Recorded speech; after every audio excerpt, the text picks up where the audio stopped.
नमस्कार.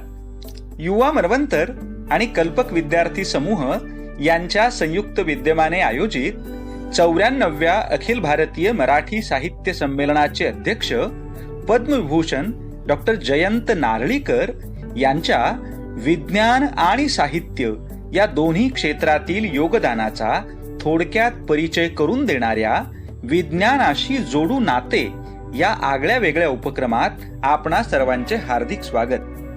तंत्रज्ञानाचा वापर करणाऱ्या समाजामध्ये विज्ञानवाद दिसत नाही. हातामध्ये अत्याधुनिक मोबाईल असला तरी अंधश्रद्धेला खतपाणी घालत भविष्य पाहण्यासाठी त्याचा वापर केला जात असल्याचे आपण पाहतो. तेव्हा 21व्या शतकातही आपल्या धारणा बदललेल्या दिसत नाहीत याची आपणाला जाणीव होते. पण यामुळे नाउमेद न होता अशा प्रतिकूलतेतही युवा पिढीवर विश्वास ठेवून आपण विज्ञाननिष्ठा वाढविण्यासाठी प्रयत्न करायला हवेत, अशी अपेक्षा अध्यक्षपदी निवड झाल्यानंतर डॉक्टर जयंत नारळीकर यांनी व्यक्त केली होती.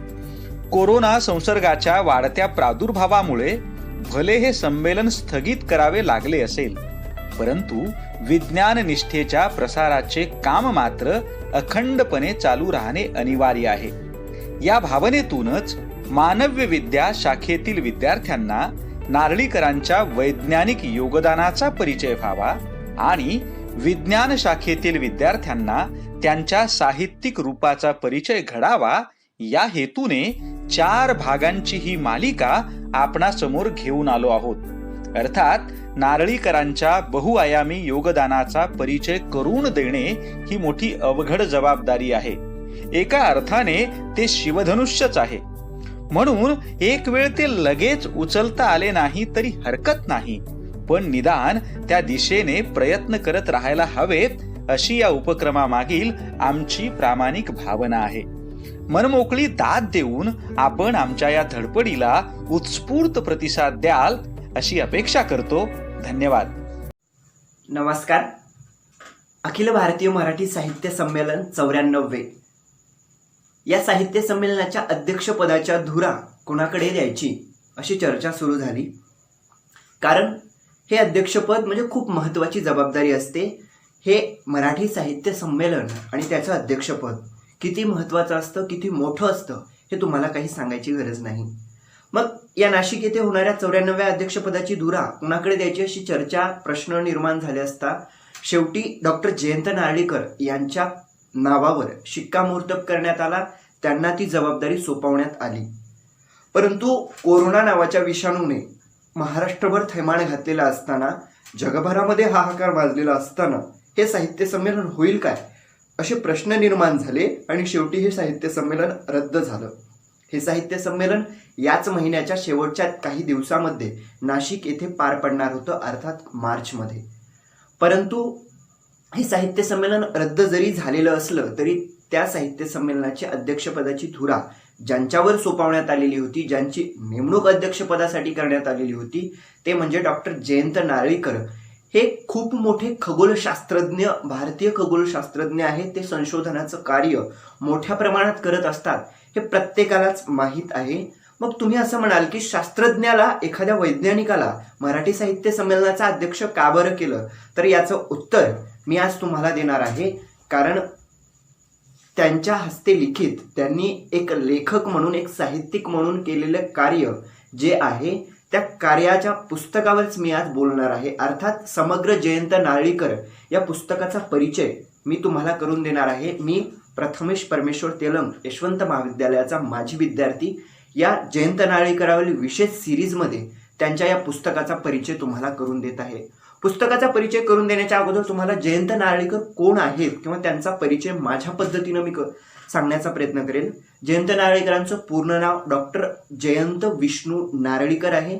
त्यांचा जन्म कोल्हापूर येथे 19 जुलै 1938 रोजी झालेला होता. मग त्यांनी त्यांचं शिक्षण बनारस विद्यापीठ, त्यानंतर केम्ब्रिज विद्यापीठ या दोनही विद्यापीठातून पूर्ण केलं. शिक्षण पूर्ण झाल्यानंतर किंवा शिक्षण घेत असताना त्यांनी जी काही डॉक्टरेटची पदवी मिळवलेली होती, डॉक्टरेटचे मार्गदर्शक त्यांचे डॉक्टर फ्रेड हॉईल हे होते. त्यांनी हे सर्व शिक्षण झाल्यानंतर खगोलशास्त्रज्ञ म्हणून खगोलशास्त्र हे सामान्य माणसाला समजावं त्यासाठी गेली 4 दशकाहून अधिक कार्यकाळ संशोधक म्हणून, एक वैज्ञानिक म्हणून त्यांनी कार्य केलेलं आहे. आणि याच कार्याची पोचपावती म्हणून त्यांना पद्मभूषण, पद्मविभूषण आणि महाराष्ट्र भूषण इत्यादी सारखे पुरस्कार देखील प्रदान करण्यात आलेले आहेत. मग त्यांना हे पुरस्कार का देण्यात आले, तर त्यांनी खगोलशास्त्र सामान्य माणसाला समजावं, सामान्य माणसामध्ये वैज्ञानिक दृष्टिकोन रुजावा, सामान्य माणसाला विज्ञानाचा थरार समजावा म्हणून आजपर्यंत प्रयत्न केलेले आहेत. मग ते केवळ खगोलशास्त्रज्ञ आहेत का, तर अजिबात नाही. खगोलशास्त्रज्ञ तर आहेतच, त्याबरोबरच ते लेखक सुद्धा आहेत, साहित्यिक सुद्धा आहेत. त्यांच्या विज्ञान कथा, विज्ञान कादंबऱ्या ह्या आपल्याला परिचितच आहेत. त्यापैकीच 5 विज्ञान कादंबऱ्यांचा संग्रह असलेलं हे पुस्तक समग्र जयंत नारळीकर हे आहे. मग या पुस्तकामध्ये आहे तरी नेमकं काय, तर या पुस्तकाच्या सुरुवातीला विज्ञान कथा आणि मी नावाचा एक लेख आहे. तो लेख प्रास्ताविकपर लेख असं जरी संबोधलं तरी काही वावगं ठरणार नाही, कारण तो लेख स्वतः जयंत नारळीकरांचा आहे. मग या लेखामध्ये जयंत नारळीकरांनी काय सांगितलेलं आहे, तर एक वैज्ञानिक म्हणून जयंत नारळीकर जगत असताना किंवा जयंत नारळीकरांचं विज्ञानामध्ये योगदान देत असताना त्यांचा लेखनाचा प्रवास कसा सुरू झाला, विज्ञान कथेचा प्रवास कसा सुरू झाला, याचं वर्णन या लेखाच्या सुरुवातीला त्यांनी केलेलं आहे. एका परिसंवादामध्ये ते बसलेले असतात श्रोता म्हणून. त्या परिसंवादाचा वक्ता सर्व श्रोत्यांना झोपी घालण्याचं काम करत असतो. म्हणजे तो परिसंवाद रटाळवाणा होत चाललेला असतो. अनेक श्रोते ऐकणं सोडूनही देतात. काही श्रोते, मोजके श्रोते तो परिसंवाद, त्या वक्त्याचं व्याख्यान ऐकत असतात. मग जयंत नारळीकरांनी व्याख्यान ऐकणं केव्हा सोडलेलं असतं. जयंत नारळीकरांना विचार येतो. त्यांनी आयोजकांनी दिलेले कागद हे समोर घेतात आणि पेन समोर घेतात, पेन हातामध्ये घेतात आणि कथा लिहायला सुरुवात करतात. अशा प्रकारे 1974 मध्ये त्यांनी त्यांची पहिली विज्ञान कथा पूर्ण केली. ती एक परिसंवाद अटेंड करत असताना, एका परिसंवादामध्ये उपस्थित असताना. त्या कथेचं नाव होतं, त्या विज्ञान कथेचं नाव होतं कृष्णविवर. मग ही कृष्णविवर कथा लिहून झाल्यानंतर मराठी विज्ञान परिषद मुंबई आयोजित एक विज्ञान कथेची स्पर्धा होती. त्या विज्ञान कथेच्या स्पर्धेसाठी जयंत नारळीकरांची ती कथा त्या ढाच्यामध्ये, अर्थात त्यांना जेवढी लांब किंवा जेवढी शब्दमर्यादा मराठी विज्ञान परिषदेमध्ये घालून दिलेली होती, स्पर्धेसाठी घालून दिलेली होती, त्या संपूर्ण अटीवर, नियमावर त्यांची कृष्णविवर ही कथा उतरत होती. म्हणून त्यांनी असं ठरवलं की आपली ही कृष्णविवर कथा त्या विज्ञान कथा स्पर्धेसाठी पाठवायची. विज्ञान कथा स्पर्धेसाठी त्यांनी ती कथा पाठवायचं ठरवलं. परंतु एक वैज्ञानिक म्हणून स्वतःचं नाव न वापरता ती कथा पाठवायची असं त्यांनी शेवटी ठरवलं. मग काय करायचं, पहिली खबरदारी अशी घेतली की त्यांनी त्यांचं नाव बदललं. नाव बदललं म्हणजे त्या कथेसाठी स्वतःचं नाव दिलं नाही. त्यांनी जगताप या आडनावाने ती कथा लिहिली. आडनावाने कथा लिहिल्यानंतर ती कथा स्वतः न लिहिता स्वतःच्या पत्नीला लिहायला लावली आणि स्वतःच्या पत्त्यावरून न पाठवता ती एका दुसऱ्या पत्त्यावरून नारायण विनायक जगताप या नावानं ती कथा त्यांनी पाठवली. ती कथा पाठवल्यानंतर ती स्पर्धा झाली आणि त्या स्पर्धेमध्ये त्या कथेला प्रथम पारितोषिक मिळालं. ही गोष्ट इथंच थांबली नाही. त्यानंतर कदाचित नारळीकर विज्ञान कथा लिहू शकले नसते. परंतु 1975 मध्ये कराड येथे अखिल भारतीय मराठी साहित्य संमेलन झालं आणि त्या साहित्य संमेलनाच्या अध्यक्षपदाची धुरा, अध्यक्षपद हे श्रीमती दुर्गाबाई भागवत यांच्याकडे होतं. मग श्रीमती दुर्गाबाई भागवत त्या मराठी साहित्य संमेलनामध्ये बोलताना जयंत नारळीकरांच्या लेखनाचं गौरव करतात, जयंत नारळीकरांच्या लेखन शैलीचं कौतुक करतात आणि एका लेखकासाठी मराठी साहित्य संमेलनाच्या अध्यक्षानं त्याच्या लेखनाचं कौतुक करणं ही खूप मोठी बाब आहे. ही खूप मोठी अचिव्हमेंट असते त्या लेखकासाठी, नवोदित लेखकासाठी. म्हणून त्यांना हुरूप वाटतो, त्यांना आनंद होतो. जयंत नारळीकर आनंदित होतात आणि विज्ञान कथा त्या साहित्य संमेलनापासून मराठी साहित्यामध्ये रूढ होत चाललेली पाहायला मिळते. म्हणून प्रत्येक नियतकालिक असेल, त्या नियतकालिकाचे संपादक असतील, वेगवेगळी मासिकं असतील, दिवाळी अंक असतील, यासाठी विज्ञान कथा मागवल्या जातात आणि जयंत नारळीकर ते विज्ञान कथा लिहितच राहतात. अशा प्रकारे त्यांचा विज्ञान कथेचा कृष्णविवरपासून सुरू झालेला प्रवास आजतागायत आहे. आणि त्याच विज्ञान कथेवर आधारित ह्या विज्ञान कादंबऱ्या आणि त्या विज्ञान कादंबऱ्यावरील हे पुस्तक आहे.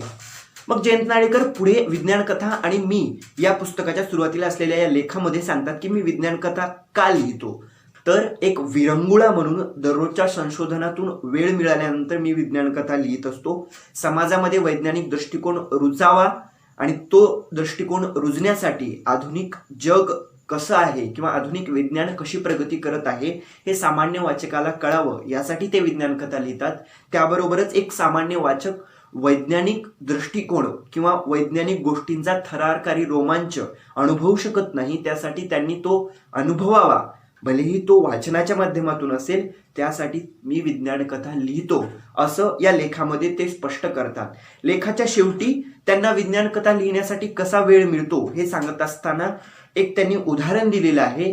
एक व्याख्यान देण्याच्या अगोदर एक बादली घेऊन येतो, बादलीमध्ये दगडधोंडे भरतो, बादली पूर्ण भरलेली दिसते असं वरून दिसतं. मग तो श्रोत्यांना प्रश्न विचारतो की बादली भरलेली आहे का, असं विचारल्यानंतर श्रोते हो असं उत्तर देतात, परंतु तो नाही, नकारात्मक उत्तर देतो आणि तो म्हणतो बादली भरलेली नाही. तो त्याच्यानंतर त्याच्याजवळ असलेली वाळू त्या बादलीमध्ये टाकतो. त्यानंतर श्रोत्यांना विचारतो आता बादली भरली का, श्रोते नाही असं उत्तर देतात. तो म्हणतात अगदी बरोबर आहे, नाही हे उत्तर अगदी बरोबर आहे, कारण पाणी हे त्या बादलीमध्ये आणखी बसू शकतं. म्हणजे काय, तर या उदाहरणातून जयंत नारळीकर असं सांगतात, मी माझं संशोधनाचं कार्य हे प्रथम मानतो, मुख्य मानतो आणि ते कार्य करत असतो. त्यानंतर इतर वेळेमध्ये विज्ञान कथा असतील किंवा इतर गोष्टी असतील ते मी करत असतो. अगदी त्याचप्रमाणे तुम्ही देखील तुमच्या आयुष्यामध्ये विज्ञान कथा लिहू शकता. तुमचे दैनंदिन महत्त्वाचे कामं झाल्यानंतर जो काही विरंगुळा म्हणून वेळ तुम्हाला मिळेल तेव्हा तुम्ही विज्ञान कथा लिहा, तो लिहिण्याचा नक्की प्रयत्न करा, तुम्ही सुद्धा विज्ञान कथा लेखक होऊ शकता, असं आवाहन जयंत नारळीकर या लेखाच्या शेवटी करतात. म्हणजे या लेखामध्ये विज्ञान कथा आणि मी या लेखामध्ये जयंत नारळीकरांनी विज्ञान कथा आणि मी असं जरी सांगितलेलं असतं तरी ते तुम्हाला, आम्हाला, प्रत्येक वाचकाला देखील विज्ञान कथेच्या शेवटी आव्हान करतात. म्हणजे स्वतःच्या लेखन प्रवास पासून सुरू झालेला हा लेख तुम्ही देखील एक लेखक होऊ शकता इथपर्यंत येऊन थांबलेला आपल्याला पाहायला मिळतो. यानंतर या पुस्तकाचा पुढचा महत्वाचा भाग तो म्हणजे 5 विज्ञान कादंबऱ्या. त्यातील पहिली कादंबरी आहे प्रेषित, दुसरी कादंबरी आहे वामन परत न आला, तिसरी कादंबरी आहे अंतराळातील स्फोट, चौथी कादंबरी आहे व्हायरस आणि पाचवी आणि शेवटची कादंबरी आहे ती म्हणजे अभय अरण्य. यातील पहिली कादंबरी ती कादंबरी प्रेषित या नावानं आहे. मग नेमकं ही प्रेषित कादंबरी आहे तरी काय किंवा हा प्रेषित कोण आहे असं जर तुम्ही मला विचारलं तर प्रेषित परग्रहाहून आलेला एक मुलगा असतो, त्यालाच आपण प्रेषित या कादंबरीमध्ये जयंत नारळीकरांनी म्हटलेलं आहे. त्याचं नाव आलोक असं असतं. ही संपूर्ण कादंबरी सायक्लॉप्सच्या भोवती फिरत आहे. या कादंबरीचा मुख्य असा आशय म्हणजे सायक्लॉप्स आहे. सायक्लॉप्स नेमका आहे तरी काय, तर मोठमोठ्या जगातील खूप मोठ्या दुर्बिणी जर आपण बघितल्या आणि त्या दुर्बिणी एकत्र केल्यानंतर जे काही तयार होतं ते म्हणजे मोठं असं सायक्लॉप्स असं जयंत नारळीकरांनी यामध्ये चित्रण केलेलं आहे. त्या सायक्लॉप्सच्या माध्यमातून मोठमोठी निरीक्षणं, दूरदूरपर्यंत संशोधन करता येतं. परंतु हा सायक्लॉप्स वैज्ञानिकांच्या काही कामाचा नाही असं म्हणून, संशोधकांच्या काही कामाचा नाही असं म्हणून तो संरक्षणासाठी मिलिटरीकडे सुपूर्द करण्यात येतो आणि तिथे मिलिटरीकडे सुपूर्द करण्यात आल्यानंतर जॉन प्रिंगल नावाच्या ग्रहस्थाकडून त्या सायक्लॉप्सचा वापर करून इतर ग्रहावर जीवसृष्टी आहे का हा विचार करून संदेश ग्रहण केलं जातं, संदेश वहन केलं जातं, संदेश प्रेषण केलं जातं, संदेश घेतले जातात आणि पाठवले जातात. जॉन प्रिंगलकडून हे कार्य सायक्लॉप्सच्या माध्यमातून होतं आणि शेवटी पंचक नावाच्या एरिस्टार्क्स ताऱ्याजवळ असलेल्या पंचक नावाच्या ग्रहावरून सायक्लॉप्सला संदेश येतात आणि सायक्लॉप्सवरून जॉन प्रिंगल संदेश पाठवतो आणि या संदेशाची देवाणघेवाण झाल्यानंतर पंचकवासी पृथ्वीकडे यायला लागतात, कारण की त्यांना पृथ्वीवर निवासस्थान मिळेल अशी आशा होते.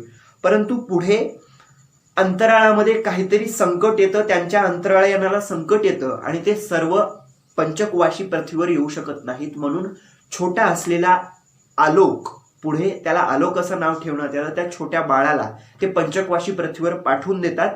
ते थेट कराडच्या शेती शिवारामध्ये कराडच्या पाठवल्यानंतर तिथं लोक ते जमलेले असतात आणि जमलेले असल्यानंतर भरधाव वेगाने जाणारी एक मोटार गाडी, त्या मोटार गाडीमध्ये सुधाकर आणि मालिनी हे दाम्पत्य असतं. हे दाम्पत्य असतं आणि त्यांना मुलगा नसतो. ते दाम्पत्य पुढे त्या आलोकला स्वतः आश्रय देतात, अर्थात स्वतः दत्तक घेतात आणि दत्तक घेतल्यानंतर त्याचं नाव आलोक ठेवण्यात येतं.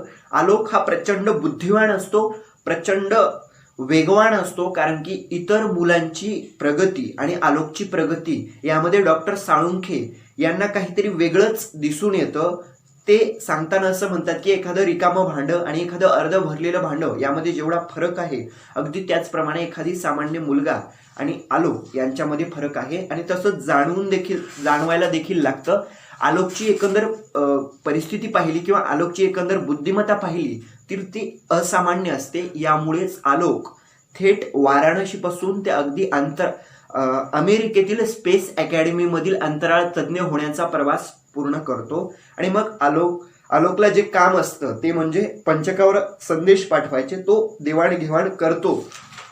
संदेशाची देवाणघेवाण आलोक करतो आणि ही संदेशाची देवाणघेवाण झाल्यानंतर आलोक आणि त्याची असलेली जी काही मैत्रीण असते सँड्रा आणि त्यांचे एक पीटर नावाचे जे काही सहकारी सर पीटर यांच्यामध्ये विचार विनिमय होतात. यांच्यामध्ये चर्चा होती की पृथ्वीवासी आणि पंचकवासी हे नेमके येणाऱ्या काळात यांचे संबंध कसे असतील याच्यावर वेगवेगळी मतं सर पीटर, आलोक आणि सँड्रा हे नोंदवतात. आणि हे सर्व मतं नोंदवल्यानंतर त्यांना वेगवेगळी मतं एकमेकांची आलेली पाहायला मिळतात. म्हणजे पृथ्वीवासी आणि पंचकवाशी सामंजस्याने राहतील किंवा या दोघांमध्ये युद्ध होईल, या दोघांमध्ये तणावाचे वातावरण निर्माण होईल, अशी वेगवेगळी मतं यामध्ये होतात. म्हणजे एकंदर ही संपूर्ण प्रेषित नावाची कादंबरी आलोकला प्रेषित समजून त्यांनी कथानक चित्रण केलेलं जयंत नारळीकरांनी आपल्याला पाहायला मिळतं. या कादंबरीच्या माध्यमातून परग्रहावर देखील सृष्टी आहे, जीव आहेत, तिथं देखील मानवासारखा जीव आहे, सजीव आहे असं गृहीत धरून लिखाण केलेली जयंत नारळीकरांनी आपल्याला पाहायला मिळते. सायक्लॉप्स पासून सुरू झालेली कादंबरी शेवटी सायक्लॉप्स वर येऊनच संपते. म्हणजे एका समस्येपासून निर्माण झालेली सुरू झालेली ही कादंबरी दुसऱ्या समस्येजवळ येऊन थांबते. कादंबरीमध्ये जरी योगायोग, कल्पना यांना आधार असला तरी कादंबरीमध्ये जे काही लिखाण केलेलं आहे ते प्रगत आणि आधुनिक जगाचा विचार करून करण्यात आलेलं आहे असं आपल्याला पाहायला मिळतं. म्हणजे कादंबरीमध्ये ज्याप्रमाणे आलोकला अति तीक्ष्ण, अति हुशार दाखवलेलं आहे, अगदी सँड्राला देखील तेवढंच हुशार दाखवलेलं आहे. म्हणजे कादंबरीमध्ये रेखाटलेला पुरुष हा अगदी त्याचप्रमाणे स्त्री देखील रेखाटलेली आपल्याला या प्रेषित या कादंबरीमध्ये पाहायला मिळते. त्यानंतर या कादंबरीच्या नंतर दुसरी कादंबरी आहे ती म्हणजे वामन परत न आला. इसवी सन 1986 मध्ये ही कादंबरी प्रकाशित झालेली जयंत नारळीकरांच्या माध्यमातून आपल्याला पाहायला मिळते. मग ही कादंबरी 3 गोष्टीवर आधारित आहे. ती म्हणजे पेटारा, बृहस्पती आणि प्रगतशील असलेला यंत्रमानव अर्थात वामन. या कादंबरीच्या नावामध्ये जो वामन आहे तो म्हणजे प्रगतशील असा यंत्रमानव आहे. ही कादंबरी सुरू होते ती म्हणजे बेंगलोर जवळ असलेल्या गौरी बिदनूर येथे. तेथे काम चालू असताना, तेथे कार्य चालू असताना एक पेटारा सापडतो. उत्खननाचं काम चालू असताना तो पेटारा सापडलेला असतो. त्या पेटाऱ्याच्या वरच एक फलकही सापडलेला असतो. मग त्या पेटाऱ्यासाठी अरुल, लक्ष्मणन, नवीनचंद्र पांडे, कीर्तिकर असे सर्व शास्त्रज्ञ, सर्व पुरातत्व खात्याचा एखादा व्यक्ती, शास्त्रज्ञ या सर्वांची टीम त्या गौरी बिदनूरला पाठवण्यात येते. त्या पेटाऱ्याची चौकशी करण्यात येते. मग त्या पेटाऱ्यावर वेगवेगळे चित्रविचित्र गोष्टी असतात. मग तो पेठारा उघडला जातो. पेठाऱ्यामध्ये असलेल्या सर्व गोष्टींची माहिती घेतली जाते. त्या पेटारा समिती एक निर्माण केली जाते. त्या पेटारा समितीच्या पुढं लक्ष्मणन, अरुल आणि नवीनचंद्र पांडे हे सर्वजण पेटाऱ्यामध्ये काय आहेत हा अहवाल देतात. परंतु अहवाल देताना पूर्ण माहिती लक्ष्मणन आणि अरुल देत नाहीत, कारण की नवीनचंद्र पांडे हा तस्करांशी मिळालेला असतो असं त्यांना मेजर सावंताकडून कळालेलं असतं. मेजर सावंत हे तेथील संरक्षणाचं पूर्ण काम त्यांच्यावर देण्यात आलेलं असतं. म्हणजे शास्त्रज्ञ, तस्कर आणि संरक्षण असा तिहेरी संगम या कादंबरीमध्ये झालेला पाहायला मिळतो. या कादंबरीचे देखील 3 भाग आहेत. ते पहिला पेटारा, दुसरा बृहस्पती आणि तिसरा वामन हा प्रगतशील यंत्रमानव. म्हणजे त्या यंत्रमानव तो जो काही पेटारा असतो, अगोदरच्या लोकांनी किंवा अगोदरच्या संस्कृतीने जी मानवापेक्षा खूप प्रगत असती तो पेटारा ठेवलेला असतो. त्याच्यावरच एक फलक असतो. त्या फलकावर सांगितलेलं असतं की पेटाऱ्यापासून यंत्रमानव तुम्ही तयार करू नका, परंतु त्या फलकाकडे दुर्लक्ष होतं. यंत्रमानव तयार केला जातो आणि यंत्रमानव तो प्रगत असतो. यासाठी कार्ल शूल्ज असतील किंवा पॅरेलाल असतील किंवा त्यांचे इतर सहकारी असतील, हे सर्व तस्कर यंत्रमानव पळवण्यासाठी प्रयत्न करतात आणि प्रयत्न केल्यानंतर त्या प्रयत्नांना रोखण्यासाठी मेजर सावंत असतील किंवा त्यांचे सहकारी असतील, अरुण असेल, लक्ष्मणन असतील, हे सर्व प्रयत्न करत असतात. परंतु नवीनचंद्र पांडे हा प्यारेलाल आणि कार्ल शूल्ज यांना मिळालेला असतो असं चित्रण या कादंबरीमध्ये केलेलं आहे. या कादंबरीच्या वर्णनामध्ये इंग्लंड, भारत, अमेरिका, स्वित्झर्लंड यासारख्या देशाचं वर्णन आणि त्या देशातील बेंगलोर, मुंबई, गौरीबिदनूर, त्यानंतर सिलिकॉन व्हॅली, दिल्ली, लंडन यासारख्या स्थळांचं चित्रण देखील या कादंबरीमध्ये आलेलं पाहायला मिळतं. मग या कादंबरीमध्ये जे काही शास्त्रज्ञांच्या क्रिया प्रतिक्रिया आहेत त्यावर तस्करांची चाललेली तयारी आहे. तस्कर स्वतः कसा हा पेटारा पळवायचा किंवा कसा हा यंत्रमानव पळवायचा यांची तयारी, ह्या सर्व गोष्टी चित्रणाच्या स्वरूपामध्ये दिलेल्या आहेत. आणि शेवटी हा यंत्रमानव तयार केला जातो, परंतु शेवटी हा यंत्रमानव नष्ट देखील केला जातो. म्हणजे ज्या वामनचा आपण उल्लेख हा टायटलमध्ये, हा नावामध्ये बघितला, तो वामन शेवटी संपवण्यात येतो, त्याला नष्ट करण्यात येतं. अशा एकंदर आशयाची ही कादंबरी आहे. त्यामध्ये संपूर्ण शास्त्रज्ञांचं जीवन जरी रेखाटलं नसलं तरी लक्ष्मणनसोबत त्याची पत्नी बेंगलोरला जाते असं देखील चित्रण केलेलं आहे. अरुल असेल किंवा कीर्तिकर असतील किंवा इतर समितीतील अध्यक्ष, समितीचे सदस्य असतील, या सर्वांची जी काही धडपड चाललेली आहे आणि ती धडपड आणि त्याबरोबरच मेजर सावंतांची धडपड आणि त्याचप्रमाणे तस्करांची धडपड, ह्या सर्वांचं चित्रण पाहून देखील तुम्हाला नक्कीच मनोरंजन नक्कीच वाटेल, विरंगुळा नक्कीच वाटेल. आणि या कादंबरीतून नक्कीच तुम्हाला एक गोष्ट शिकायला मिळेल, ती म्हणजे अतिप्रगत तंत्रज्ञान देखील तुमचा सर्वनाश करू शकतं आणि त्यासाठी अति कुठल्या गोष्टीची करायची नसते, असा या कादंबरीचा संदेश मी तरी घेतलेला मला मिळतो. यानंतर तिसरी कादंबरी आहे. ती तिसरी कादंबरी म्हणजे अंतराळातील स्फोट. ही कादंबरी इसवी सन 1992 मध्ये प्रकाशित झालेली आपल्याला पाहायला मिळते. डॉक्टर जयंत नारळीकर ही 1992 मध्ये कादंबरी प्रकाशित करतात. परंतु या कादंबरी त्यांनी 3 खंडामध्ये विभागलेली आहे. ते 3 खंड कोणते नेमके, तर इसवी सन 622 सम्राट हर्षवर्धनाचा काळ, त्यानंतर इसवी सन 1996 आणि त्यानंतर इसवी सन 2710 अशा 3 कालखंडामध्ये भूतकाळ, वर्तमान काळ आणि भविष्यकाळ या 3 कालखंडामध्ये ही कादंबरी डॉक्टर जयंत नारळीकरांनी विभागलेली आहे. अर्थात या कादंबरीचे 3 कालखंड पडतात.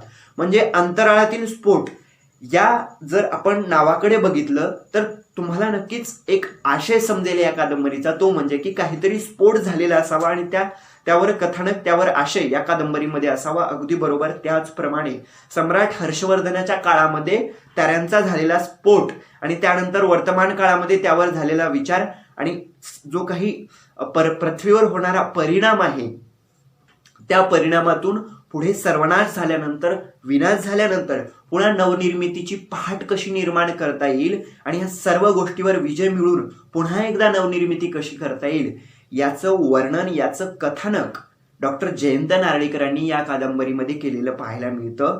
म्हणजे एखादा स्फोट अंतराळामध्ये होतो, तारे कसे निर्माण होतात, ताऱ्यांची ऊर्जा त्यांना कुठून मिळते, ताऱ्यांची ऊर्जा नष्ट कशी होते, नष्ट झाल्यानंतर त्या ताऱ्यांचं काय होतं, अशा अनेक गोष्टी तुम्हाला सतावत असतात. या सर्व गोष्टींच्या प्रश्नांची उत्तरं या अंतराळातील स्फोट या कादंबरीमध्ये तुम्हाला मिळतील.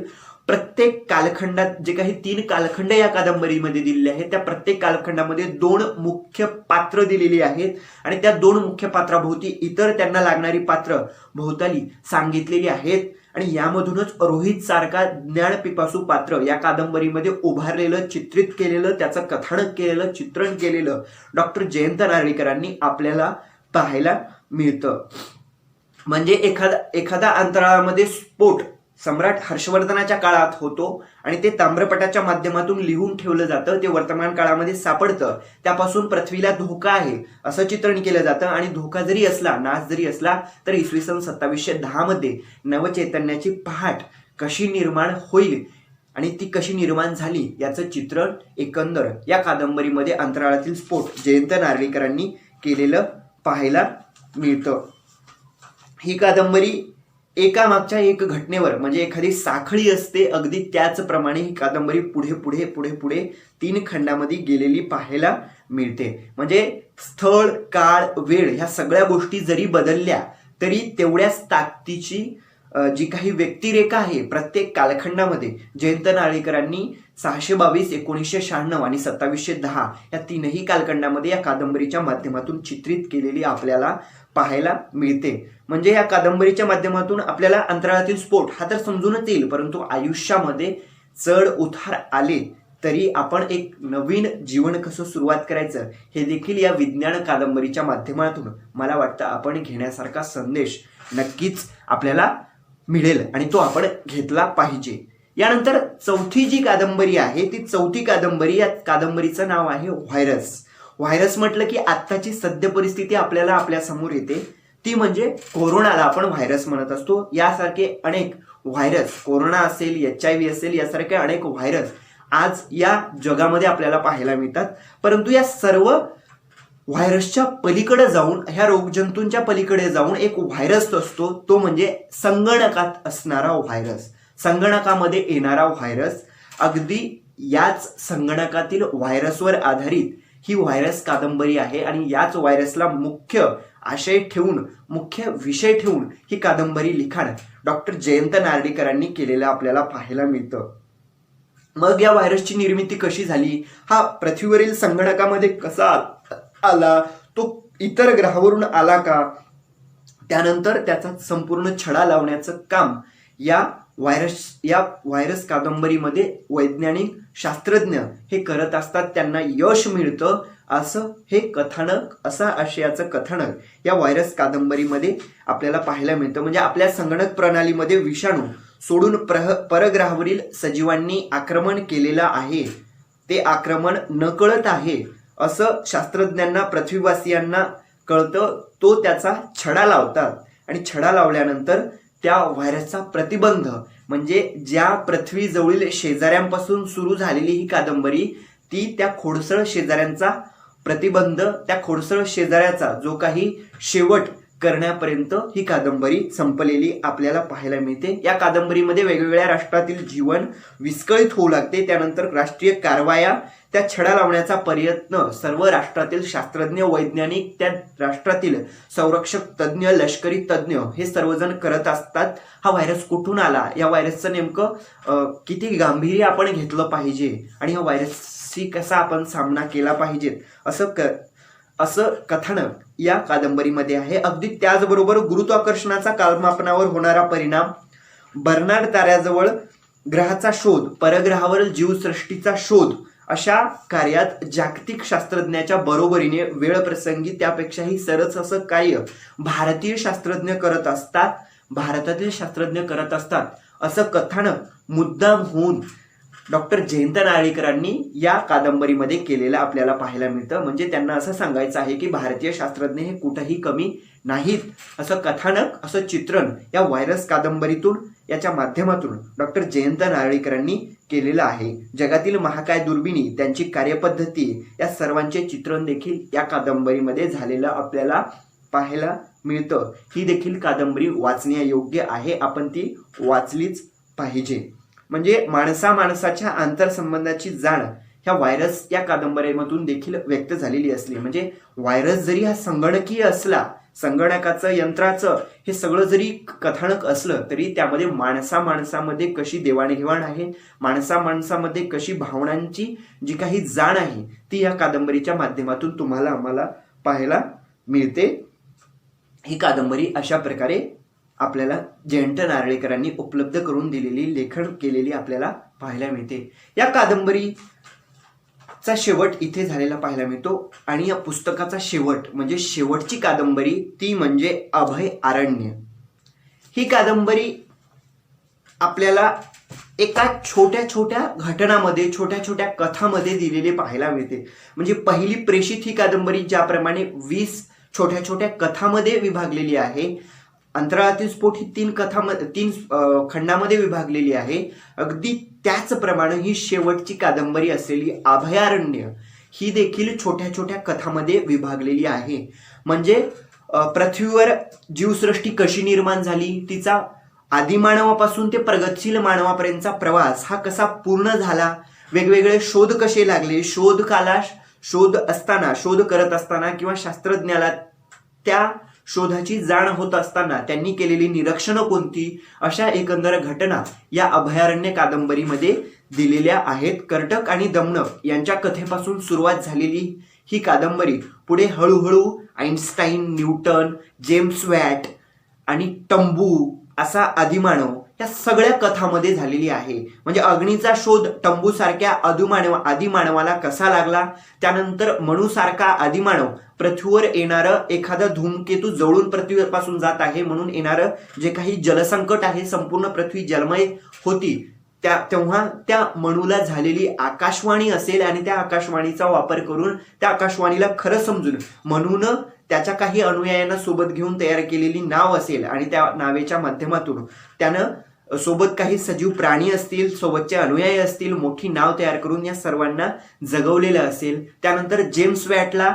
आईने काम दिलेलं असताना एक पाण्याचं पातेलं तापत असताना त्यावर जेम्स वॅटने एक परात ठेवली, एक ताटली ठेवली आणि त्या ताटली उडून पडत होती, तेव्हा वाफेचा शोध लावला आणि वाफेच्या शक्तीचा वापर करून जेम्स वॅटनं पुढे इंजिन तयार केलं. अशा सर्व शोध, आईन्स्टाईनला कसा शोध लागला, त्यानंतर न्यूटनला ते सफरचंद पडल्यानंतर कसं काय वाटलं, गुरुत्वाकर्षणाचा शोध, अशा सर्व कथा या अभयारण्य कादंबरीमध्ये दिलेल्या आहेत.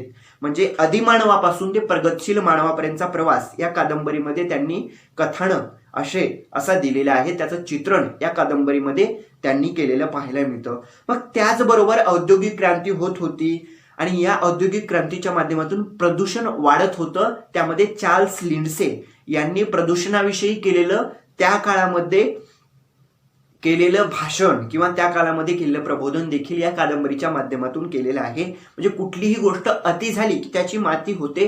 प्रदूषण हे जर अति झालं तर मानवाला त्यापासून धोका आहे, असं चार्ल्स लिंडसे हे जगाला सांगत होते. या कादंबरीच्या माध्यमातून त्यांचं देखील वर्णन या कादंबरीमध्ये केलेलं आपल्याला एकंदर पाहायला मिळतं. त्यानंतर पुढे एका दुसऱ्या ग्रहावरून पृथ्वीवर आक्रमण केलं जातं आणि त्या आक्रमणाला पृथ्वी प्रत्युत्तर देते आणि त्यांना आत येऊ नये, त्यांनी पृथ्वीच्या कक्षेमध्ये प्रवेश करू नये असं जबरदस्त त्यांना धोक्याची सूचना देखील त्यांच्या कॅप्टनना पृथ्वीवरील लोक देतात आणि पृथ्वीपासून त्या जे काही अंतराळातून जे काही दुसऱ्या ग्रहावरून येणारं त्यांचं आक्रमण आहे ते दूर केलं जातं. म्हणजे पृथ्वीवरील देखील मानवांना जेवढं त्या लोकांनी सामान्य समजलं होतं तेवढं पृथ्वीवर सामान्य लोक राहिले नाहीत, ते प्रगत झालेले आहेत असं कथानक या कथेच्या माध्यमातून, या अभयारण्य कादंबरीच्या माध्यमातून डॉक्टर जयंत नारळीकरांनी केलेलं पाहायला मिळतं. अशा एकंदर या 5 कादंबऱ्यांचं हे कादंबऱ्यांचं पुस्तक असं मी म्हणेल समग्र जयंत नारळीकर या पुस्तकाला, या त्यांच्या वाङ्मयाला, समग्र जयंत नारळीकर या संपूर्ण त्यांच्या अशा लेखनाच्या त्यांच्या असलेल्या मोठ्या भांडाराला. या 5 कादंबऱ्या आणि सुरुवातीचा विज्ञान कथा आणि मी हा लेख, त्यांचं कीर्ती, त्यांची लेखक म्हणून एक वैज्ञानिक साहित्यिक म्हणून असलेली कीर्ती आपल्याला दाखवून देतो. यासारखे अनेक लेख, अनेक विज्ञान कथा, कादंबऱ्या त्यांनी लिहिलेल्या आहेत. आणि म्हणूनच मी सुरुवातीला म्हटलं होतो की नारळीकर एक शास्त्रज्ञ आहेत आणि त्यांना मराठी साहित्य संमेलनाचा अध्यक्ष काय बरं केलं, तर त्याचं उत्तर हे एवढं मोठं त्यांचं साहित्य आहे, एवढा मोठा त्यांचा हा जो काही खजिना आहे, म्हणूनच त्यांना या 94व्या मराठी साहित्य संमेलनाचा अध्यक्षपदाची धुरा, जबाबदारी सोपवण्यात आलेली होती. मग आता हे संपूर्ण मी पुस्तकाविषयी, त्यांच्या कथेविषयी, कादंबरीविषयी आणि पुस्तकामध्ये काय काय आहे आणि या कादंबऱ्यामध्ये काय काय आहे हे तुम्हाला सांगितलं. परंतु या कादंबऱ्यापैकी मला काय आवडलं हे मी तुम्हाला शेवटी, या शेवटच्या टप्प्यामध्ये सांगणं गरजेचं वाटतं. या सर्व कादंबऱ्या खूप चांगल्या आहेत, त्या मला तर आवडल्याच, त्या मी वाचल्या आणि तुम्ही देखील वाचणं गरजेचं आहे, तर तुम्हाला देखील आवडतील. परंतु या कादंबरीतील मला शेवटची कादंबरी ही खूप आवडलेली पाहायला मिळते. म्हणजे पृथ्वीवर जीवसृष्टी कशी उगम पावली, इथपासून आदिमानवापासून ते अगदी नवीन प्रगत तंत्रज्ञान, संशोधन आणि जे काही प्रगत जीव आहेत इथपर्यंत, आणि परग्रहावरील जरी आक्रमण आलं तरी पृथ्वीवासी हे एवढे सामान्य नाहीत की त्या आक्रमणाला तोड देऊ शकणार नाहीत. हा परग्रहावरील लोकांचा समज दूर केलेला या कादंबरीमध्ये, कथानकामध्ये केलेला आहे. म्हणून मला सर्वात आवडलेली कादंबरी ही अभयारण्य आहे. आणि आजपर्यंत मी डॉक्टर जयंत नारळीकरांचं प्रामाणिकपणे वाचन केव्हाच केलेलं नव्हतं. एखाद्या लेख किंवा एखादा विज्ञान कथा वाचलेली असेल, परंतु आत्ता या सिरीजच्या माध्यमातून, आणि त्यांना हे अध्यक्षपद मिळालं, डॉक्टर विश्वाधार देशमुख सरांनी ही सिरीज त्यांच्या डोक्यातून आली आणि ती सिरीज पूर्ण करण्यासाठी मला विचारण्यात आलं की तू देशील का तुझा व्हिडिओ, किंवा तू एखादा व्हिडिओ करशील का. तर मी होकार दिला आणि याच्या माध्यमातून एवढा मोठा लेखक, वैज्ञानिक साहित्यिक असलेले लेखक डॉक्टर जयंत विष्णू नारळीकर यांच्या माध्यमातून मला वाचायला मिळाले. मी नक्कीच याचं भाग्य समजेल आणि ते तुम्ही देखील तुमच्या वाट्याला भाग्य यावं यासाठी तुम्ही देखील त्यांचं साहित्य वाचावं आणि एक साहित्याचा नवीन प्रकार कसा असतं याचा नक्कीच अनुभव मला ज्याप्रमाणे आला, अगदी त्याचप्रमाणे वैज्ञानिक साहित्याचा अनुभव तुम्हाला देखील येईल आणि याचा थरार तुम्हाला देखील नक्कीच आवडायला लागेल. मला मुळात कादंबरी हा प्रकार आवडत नाही, परंतु जयंत नारळीकरांच्या या कादंबऱ्या वाचल्यानंतर, त्यांचं समग्र जयंत नारळीकर हे वाचल्यानंतर कादंबऱ्या नक्कीच मला इथून पुढे आवडायला लागतील. कारण की कल्पनेमध्ये वास्तविकता कशी असावी याचं उदाहरण जयंत नारळीकरांनी दिलेलं आहे. म्हणजे अतिशोक्ती न करता कल्पनेमध्ये वास्तविकता दाखवण्याचं दर्शन हे जयंत नारळीकरांनी या संपूर्ण कादंबऱ्याच्या माध्यमातून केलेलं आहे. प्रेषित असेल, वामन परतनं आलेलं असेल, अंतराळातील स्फोट असेल, व्हायरस असेल, अभयारण्य असेल, या सर्व कादंबऱ्या खूप चांगल्या आहेत. त्या नक्कीच तुम्ही वाचा आणि जयंत नारळीकर तुम्ही समजून घ्या. इतर वाचन देखील जयंत नारळीकरांचा आता इथून पुढे मी नक्कीच करेल आणि ते तुम्ही देखील करावं एवढीच अपेक्षा व्यक्त करतो. आणि मला तुम्ही सर्वांनी ऐकून घेतलं त्याबद्दल तुम्हा सर्वांचे आभार व्यक्त करतो. आणि जयंत नारळीकर सरांचे देखील आभार व्यक्त करतो की त्यांनी आम्हाला एक नवीन वैज्ञानिक साहित्याचा, विज्ञान कथेचा एवढा मोठा जो काही भंडार आहे तो उपलब्ध करून दिला. आणि नक्कीच तुम्ही देखील इथून पुढं लिहित राहावं आणि आमच्यासारख्या वाचकांनी तो वाचत राहावं अशी त्यांच्याकडे मी अपेक्षा व्यक्त करतो. ते सांगतात की त्यांनी पहिली विज्ञान कथा लिहिलेली नाही, 1915 मध्ये पहिली विज्ञान कथा लिहिली गेली हे पुस्तकामध्ये सांगतात. परंतु विज्ञान कथा पहिली जरी त्यांनी लिहिलेली नसली तरी त्यांच्या विज्ञान कथा प्रत्येक वाचकाला आवडणाऱ्या आहेत आणि त्यांनी त्या अशाच लिहित जाव्यात एवढीच त्यांच्याकडे पुन्हा एकदा अपेक्षा व्यक्त करतो आणि थांबतो. मनपूर्वक धन्यवाद. जय हिंद, जय भारत.